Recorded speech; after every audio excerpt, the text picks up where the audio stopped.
people have their free choice, but since you asked me, I can just tell you about my choice.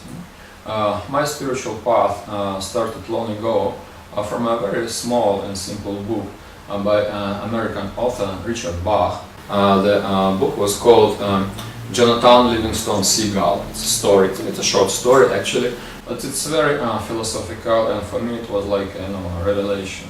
From that point, my spiritual quest began, and I started to realize that there should be some more to life apart from just physical and economic and social development. So we can say it's a first book I recommend to those people who don't have much time, just a simple, small book. Then the other books I would recommend is Journey Home.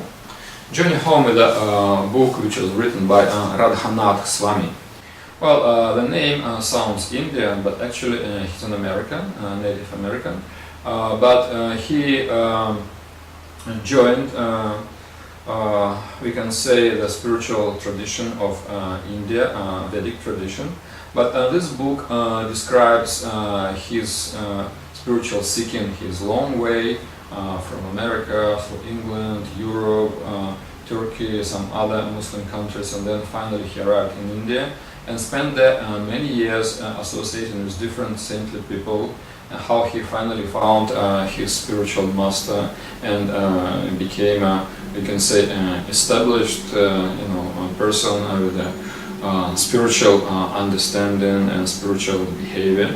So this Journey Home is also very recommended.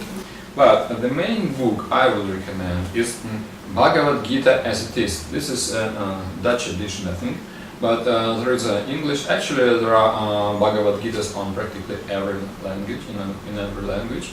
So why this book? I was looking for truth from my youth, and I was reading a lot of books. I studied different traditions. I studied Christianity, I studied Buddhism, I studied Taoism, Chinese tradition, everything. Different mystical traditions of other nations.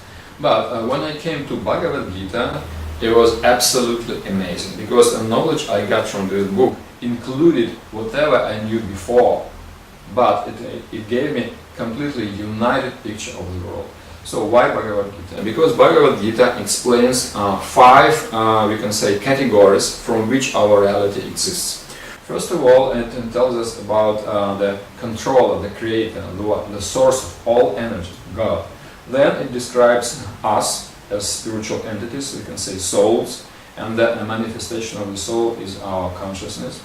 Third, it describes matter with great depth. And actually, material nature, matter, is described here only in relation to the soul, because matter doesn't have any particular meaning in existence. It only exists because it influences soul to some degree. So according to these different influences, our consciousness can be different. It can function in different modes. So it gives a very interesting description of the material nature. Then it describes eternal time, how it helps us to rotate in the circle of reincarnation. And finally it describes activity, karma.